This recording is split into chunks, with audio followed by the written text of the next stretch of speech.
Allah itu akan masuk dalam dirimu sejauh kamu beri berapa luas Allah ruang dalam dirimu. Kalau kamu tidak terlalu yakin, ya Allah juga nggak terlalu bantu.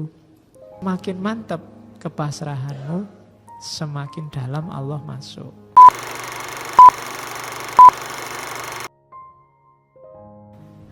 Assalamualaikum warahmatullahi wabarakatuh. Bismillah. Mari kita lanjutkan ngaji filsafat kita. Terus dilanjutkan. Ada beberapa. Setelah itu Mbah Hasim, setelah Quran, hadis, terus ngambil beberapa asar dari para sahabat, tabi'in dan tabi'it tabi'in. Misalnya saya potong beberapa. Kata-katanya Ibnu Zubair, Abu Bakar pernah mengirim surat kepadaku ketika aku sedang berada di Irak. Isi dari surat tersebut adalah sebagai berikut. Wahai anakku, berpegang teguhlah pada ilmu pengetahuan. Karena ketika engkau menjadi orang miskin, ilmu itu akan menjadi harta. Dan ketika engkau menjadi orang kaya, maka ilmu itu akan menjadi perhiasan. Ini nasihatnya Abu Bakar. Ilmu itu tidak ada ruginya. Tidak ada satupun momen dalam hidupmu yang ilmu itu sia-sia. Maka hiasi dirimu selalu dengan ilmu.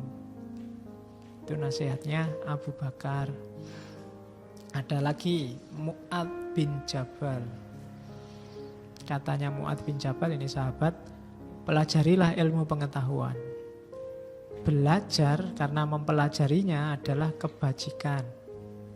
Belajar itu kebajikan, mencari ilmu itu ibadah, diskusi itu kayak tasbih, membahas ilmu itu kayak jihad, kemudian menyerahkan ilmu, mengajarkan ilmu itu adalah pendekatan diri kepada Allah, dan mengajarkannya kepada orang yang tidak berilmu adalah sedekah.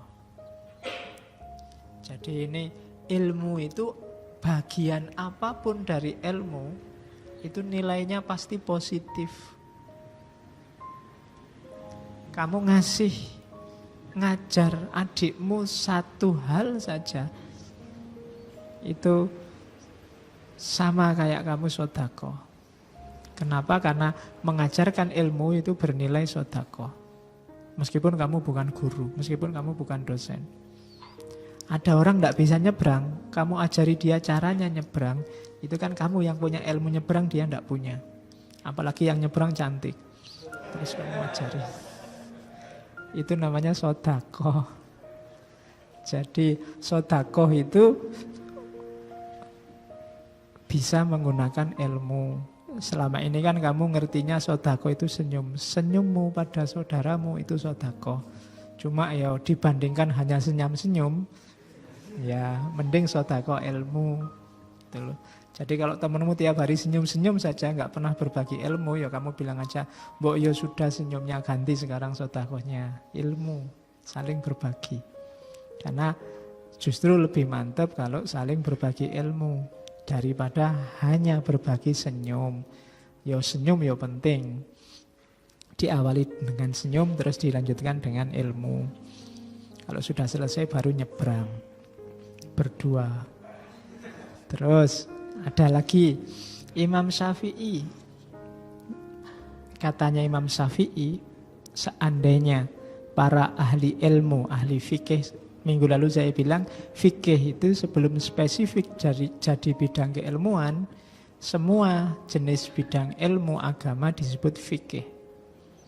Seandainya para ahli fikih yang selalu mengamalkan ilmunya itu tidak bisa disebut wali Allah, niscaya tidak akan ada, Allah tidak akan punya yang namanya wali.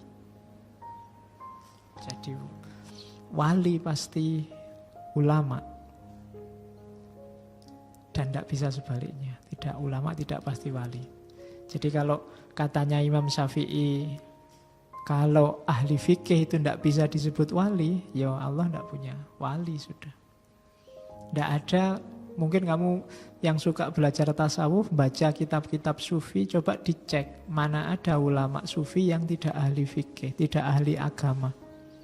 Semuanya ahli agama.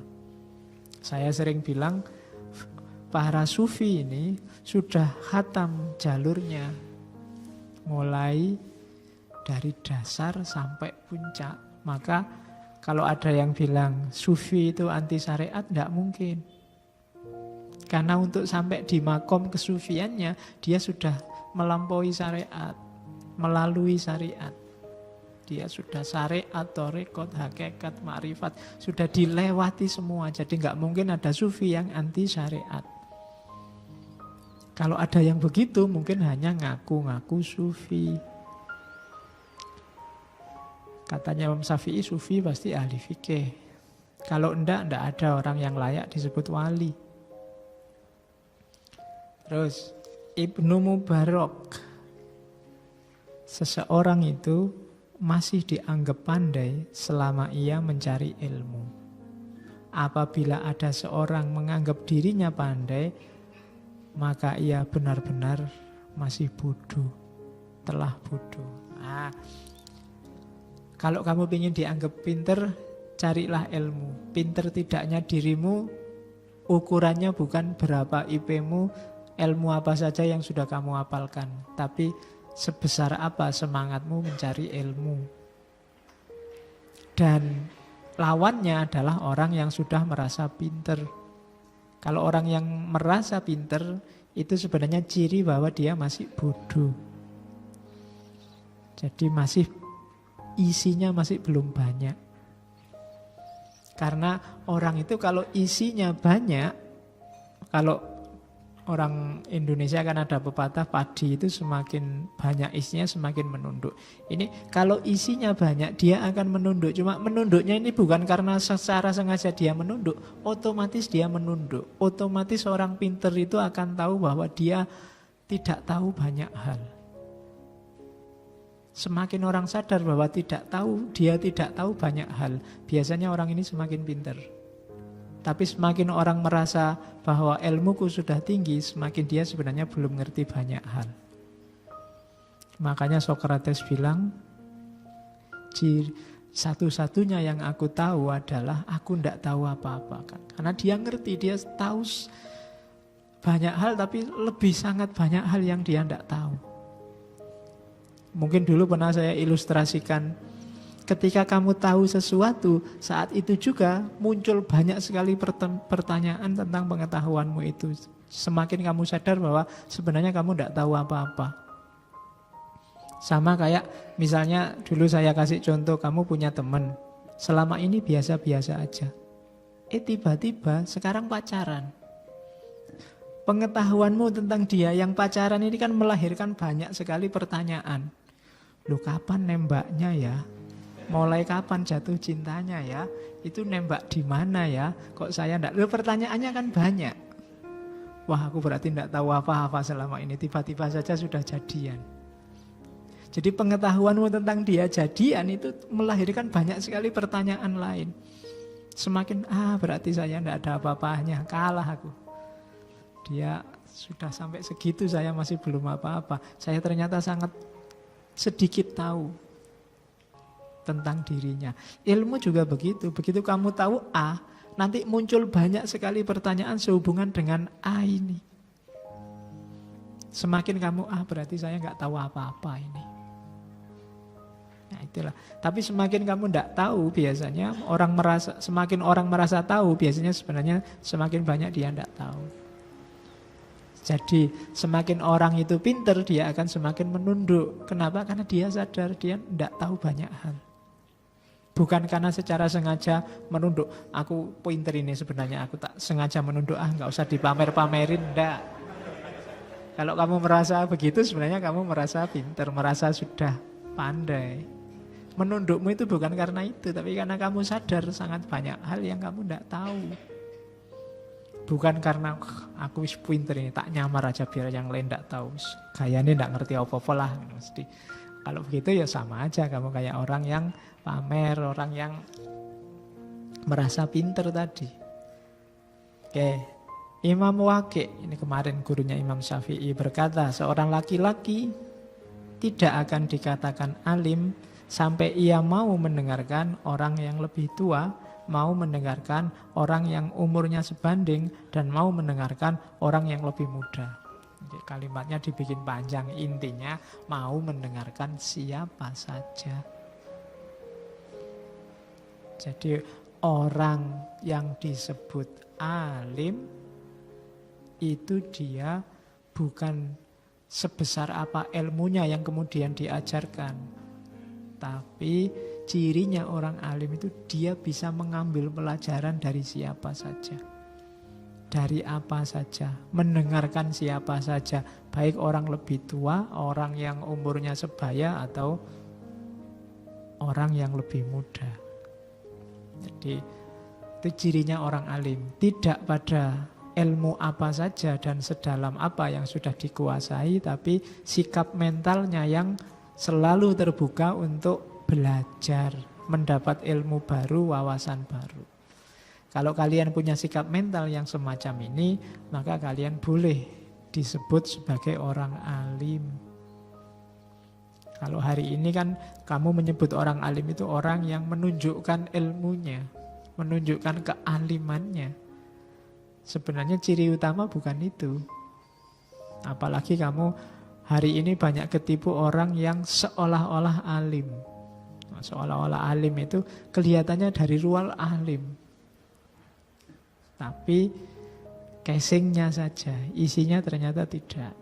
Nah, itu banyak hari ini kasus semacam itu yang membuat orang terus ketipu. Begitu nanti terbongkar baru sadar, ternyata saya ketipu, orang itu tidak alim beneran. Karena kamu selama ini melihat kealiman dari tampilannya, tidak dari semangat dan keterbukaannya. Katanya Imam Waqi', alim itu dilihat dari kesediaannya untuk selalu belajar. Cirinya orang yang siap selalu belajar itu, dia tidak banyak omong, tidak kesusu komentar, tidak kesusu berusaha nyari solusi sebelum paham benar. Hari ini di Indonesia banyak orang yang komentar dulu paham belakangan. Nah, itu bahaya loh, kamu komentar dulu paham belakangan itu. Kenapa? Ya karena kamu ikut menyumbang kekacauan. Kalau tidak paham ya jadi share. Kalau ragu-ragu ya jangan dibagi ke temanmu. Karena orang bingung, satu itu kalau ditambah kebingungan yang lain itu hasilnya bukan semakin cerah tapi semakin bingung. Hari ini kan kebingungan itu kita tularkan kemana-mana. Kamu bingung tapi terus kamu sebar ke temanmu sambil di bawahnya cuma dikasih satu kalimat, ini bener gak sih? Itu podo wae. Temanmu baca terus dia bagi juga, ini bener gak sih? Jadi kebingungan kamu sebarkan se-Indonesia. Wong itu yang bikin pertama juga ragu-ragu, wong dia juga bikin kalimat, ini bener juga gak sih? Ya wis. Jadi mulai yang bikin sampai yang ditanyain itu bingung. Hasilnya ya kebingungan nasional. Ya. Jadi akhirnya sekarang kan tidak jelas mana yang benar, mana yang tidak benar. Mana yang putih, mana yang hitam. Hampir segala hal hari ini sifatnya kalau pakai istilah agama syubhat. Dan cirinya alim, nanti di belakang ada dibahas, cirinya alim adalah wirai. Orang wirai itu kalau ada barang syubhat ditinggal. Sampai jelas dia putih atau hitam. Nah, hari ini kita bergumul dengan banyak sekali syubhat. Prinsipnya dibalik kita hari ini pokoknya syubhat tidak apa-apa asal kelompokku, asal grupku, asal gagasanku benar, dibenarkan orang, didukung orang, selalu begitu. Padahal petunjuknya Nabi kalau syubhat itu lebih baik kita pending dulu, kita mauquf dulu, kita tunggu kepastiannya. Jangan kesusu diputuskan, wong masih syubhat. Cuma hari ini orang menganggap yang syubhat itu sesuai kepentingannya masing-masing. Diolah, dikelola sesuai kepentingannya. Jadi pertarungan orang-orang yang bingung. Itu hari ini terjadi. Maka ngaji ini sengaja saya ambil tema-tema pinggiran untuk menjaga gawang. Kalau semua sudah bingung, ya jangan sampai kita ikut-ikutan bingung.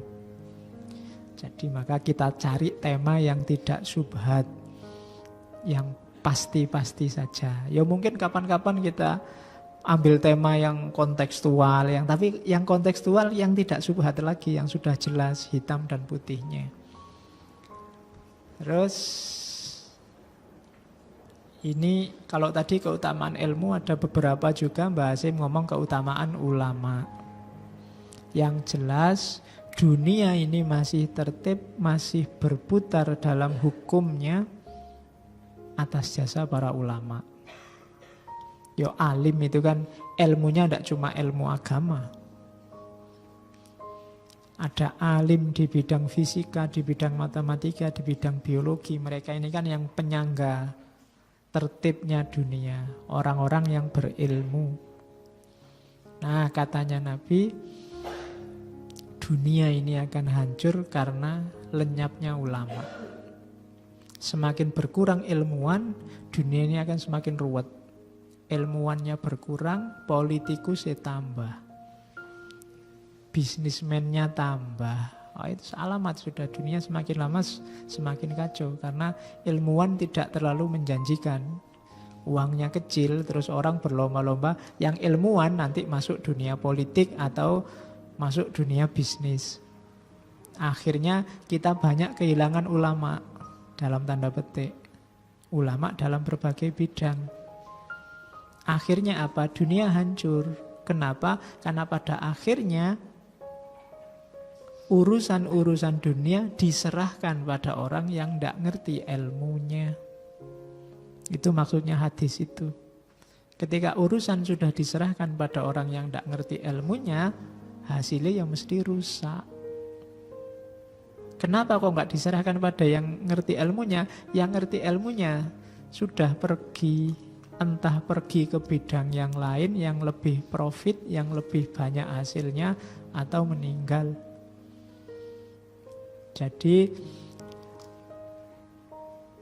ulama itu pentingnya adalah dialah yang menyelenggarakan tanggung jawab kekhalifahan di muka bumi. Kalau mereka ini pergi semua, ya yang terjadi kekacauan demi kekacauan. Kalau tidak percaya, silahkan kamu cek ada masalah ruwet apa di Indonesia. Itu mesti akarnya ketika yang ahlinya tidak ada. Yang jadi ilmuwannya tidak ada. Atau ada tapi tidak ikut campur.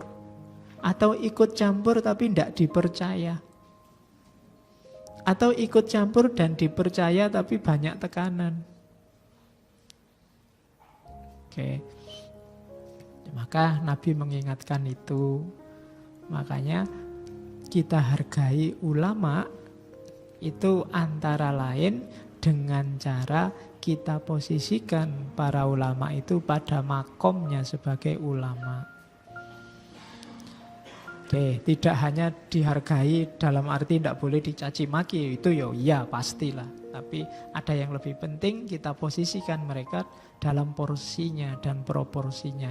Karena mereka lah nanti yang menjalankan tanggung jawab tertibnya dunia ini. Ini saya lupa dulu, hadis ini pernah saya sampaikan waktu tema para filosof muslim. Saya lupa di tokoh siapa. Jadi hati-hati, banyak orang yang cara berilmunya keliru.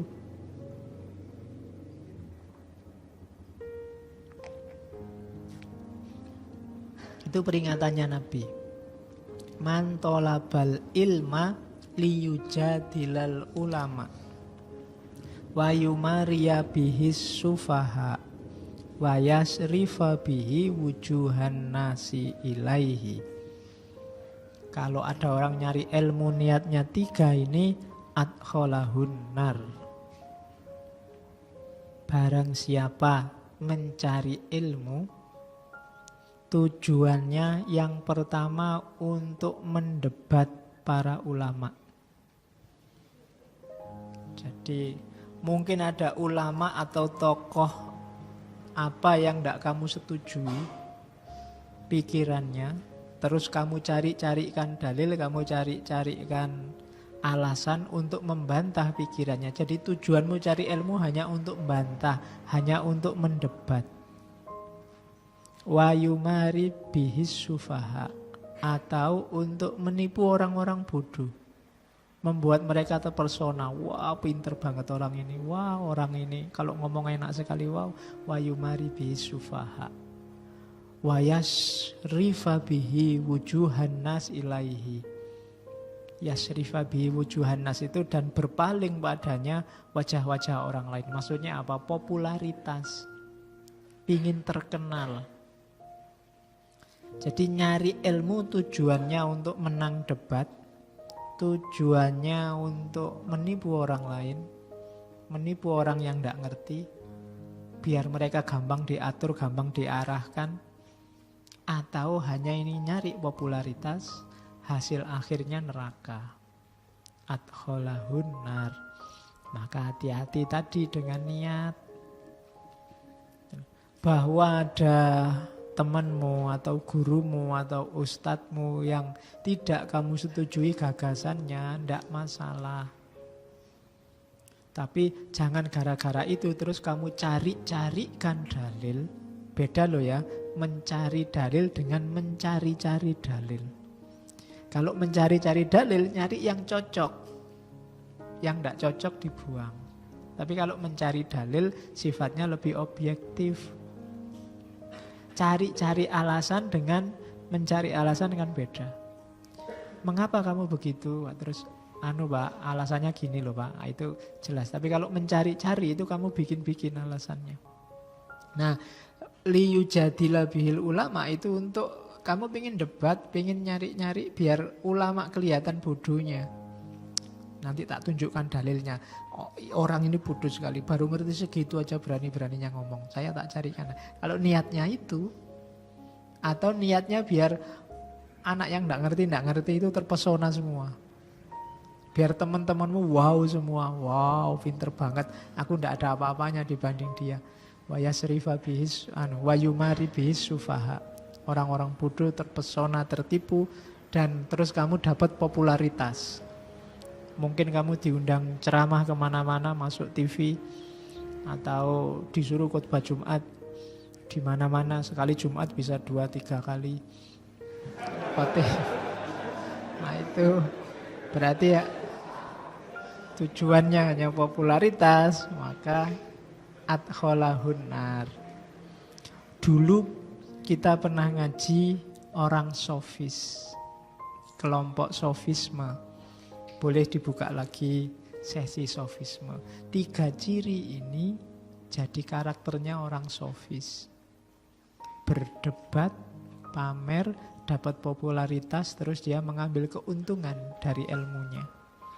Jadi jangan sampai ini terjadi. Man talabal ilma liyujadila bihil ulama wa yumari bihi sufaha wa yasrifa bihi wujuhan nas ilaihi adkholahun nar. Nabi mewanti-wanti jangan sampai nyari ilmu kita itu.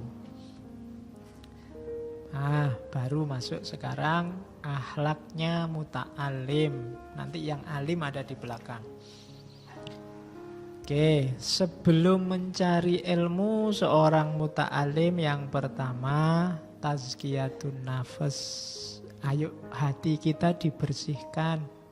Jangan niat macam-macam lah, apalagi yang sifatnya duniawi, apalagi duniawi yang jelek. Jangan ada unsur menipu, kotor, dendam. Nyari ilmu karena dendam kan bisa. Kurang ajar kok temanku IP-nya bagus, besok tak ulang, tak balap IP-nya. Nah, itu nanti nyari ilmu karena dendam. Atau hasut, iri. Alah, baru ngerti gitu aja pamer. Aku juga bisa kalau cuma ngomong kayak gitu, itu hasut namanya. Nggak suka kalau temennya pinter dan seneng kalau temennya lebih bodoh dari dia. Itu namanya hasut. Kemudian Jangan sampai untuk niat hal-hal yang tidak baik atau budi pekerti yang tidak baik, yang jelek, pokoknya kita bersihkan semua. Terus kita masuk ke dunia ilmu. Jadi seperti saya bilang di depan, karakternya tidak dicari di tengah saat cari ilmu, tapi sebelumnya. Karakter kita harus jernih. Setelah itu baru bismillah cari ilmu lillahi ta'ala. Kalau sudah dapat, saya niat akan saya amalkan. Biar syariat Islam hidup, biar hati batin terang, dekat sama Allah. Terus niatnya itu saja cukup.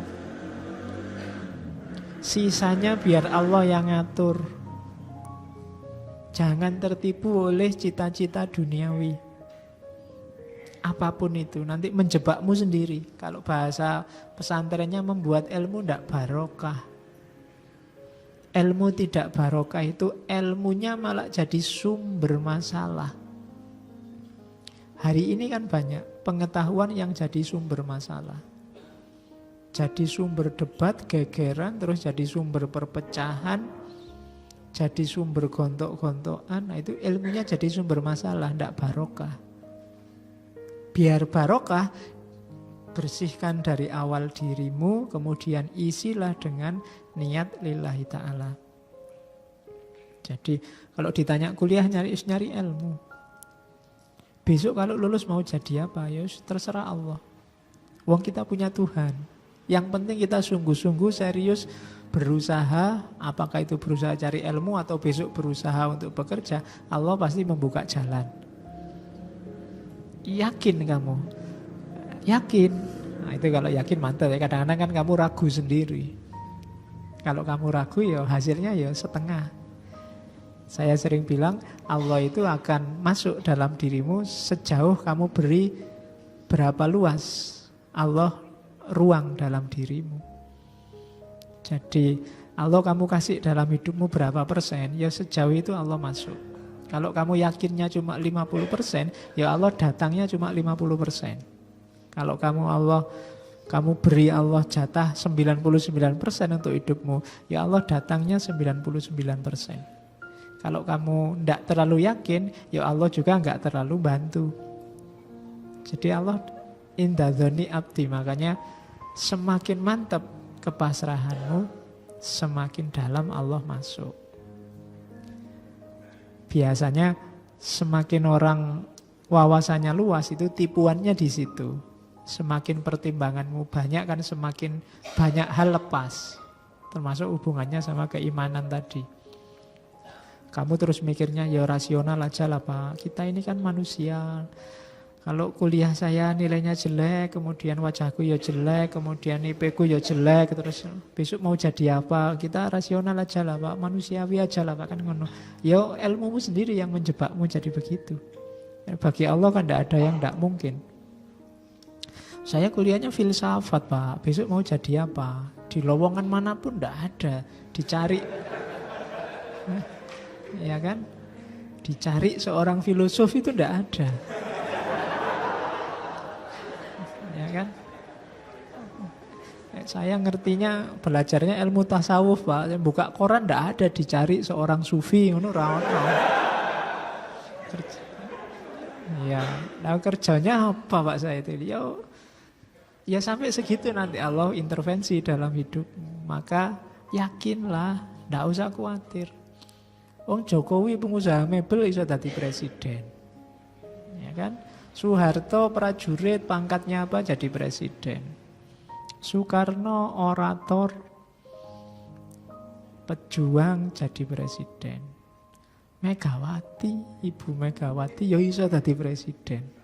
Gus Dur dengan karakternya bisa jadi presiden. Habibie masih kecil jadi presiden. Ya, memang orangnya kecil. Jadi nggak usah khawatir kalau urusan itu.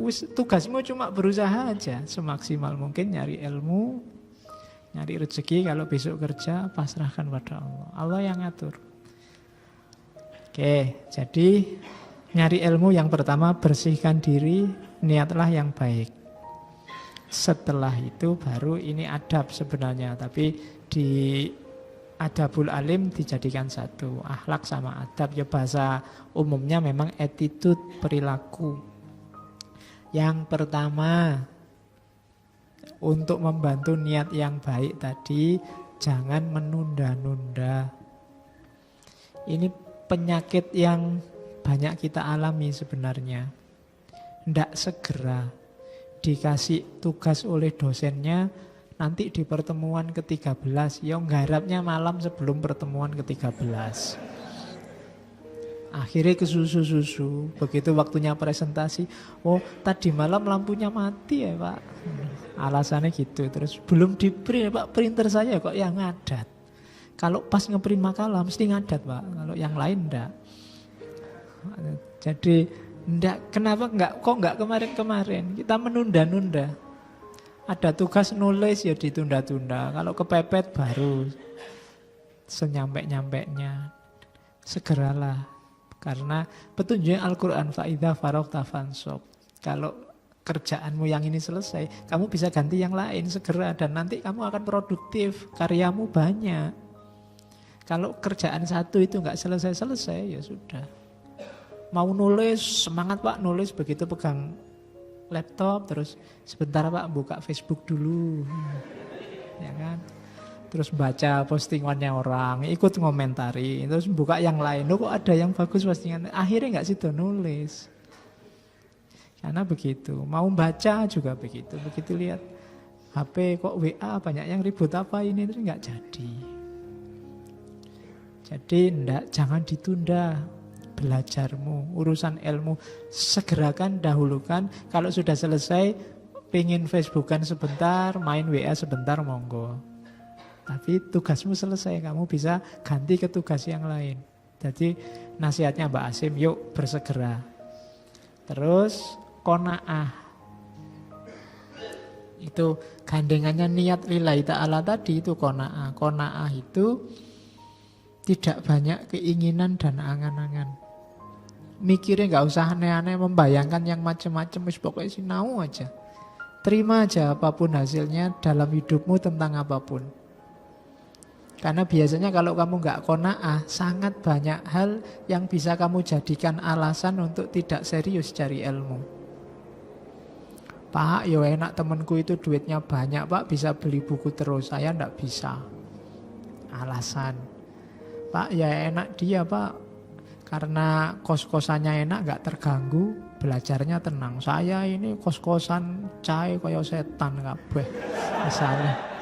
Nah, ya kan kamu sering gitu tau mengeluh, semua jadi alasan. Karena kamu ndak qanaah.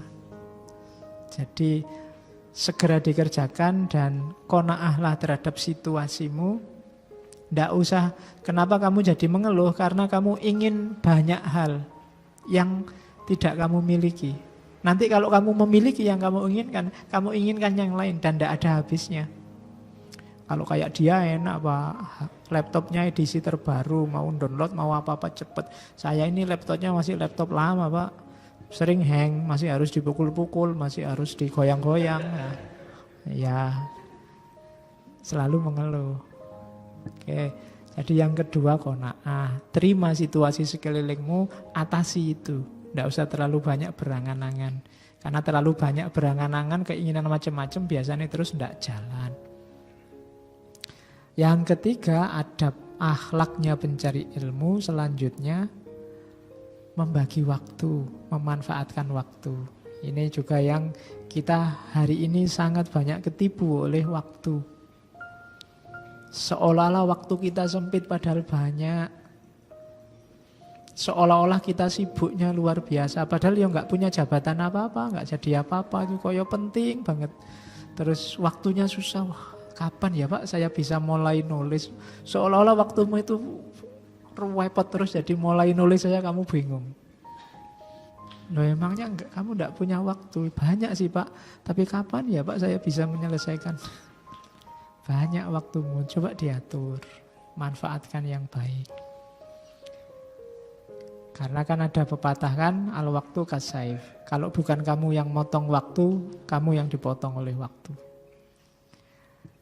Terus mempersedikit makan minum. Mempersedikit itu bukan berarti terus kamu ndak makan puasa, ndak. Maksudnya fokusmu jangan pada makan dan minum. Makan dan minum secukupnya. Makan dan minum itu alat untuk mendukung, jangan jadikan tujuan. Kalau kamu makan dan minum aja dipikir, ya waktumu habis untuk hal-hal tidak penting. Habis sarapan sudah mikir nanti siang makan apa ya, di mana ya, ya sudah. Apalagi yang masak sendiri itu mikirnya sudah jam per jam itu mikir masak apa, makan apa, di warung mana. Nanti habis makan siang, wah ini siang ini makan ini enaknya malamnya di mana ya. Nanti kalau ke sana, guys, enggak.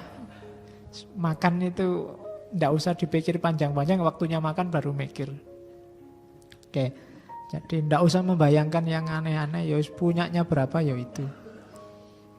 Kalau bisanya angkringan, ya angkringan, enggak usah berangan-angan, wah ini enak kalau makannya di sana, enggak usah. Pokoknya makan jangan jadi pikiran. Makan dan minum nggak usah jadi beban. Terus makanya istilahnya mempersedikit kuantitas maupun kualitas. Biar kamu tidak sibuk di situ. Terus wirai itu jelas. Menjaga diri. Dari tadi yang tidak jelas, yang subhat. Yang bisa merusak diri kita. Kamu sendiri bisa ngerti. Mana yang merusak, mana yang tidak. Apalagi hari ini segala hal yang kamu pegang itu punya dua potensi. Merusak atau mendukung potensimu. Kamu yang memainkan HP-mu, laptopmu, bahkan temanmu, dosenmu, kampusmu. Itu bisa memainkan dua peran. Tinggal kamu milih peran yang mana. Temanmu dia bisa mendukungmu, bisa merusakmu. HP bisa mendukungmu, bisa merusakmu. Maka terapkan model wirai. Jaga diri. Seorang sufi bilang caramu untuk bisa wirai adalah malulah pada Allah. Orang yang punya malu terhadap Allah itu biasanya hidupnya lebih terjaga. Kita biasanya malunya hanya pada manusia. Sama Allah kita sering tidak malu. Kita tahu Allah ngerti apapun yang kita lakukan, tapi kan kita tidak pernah malu.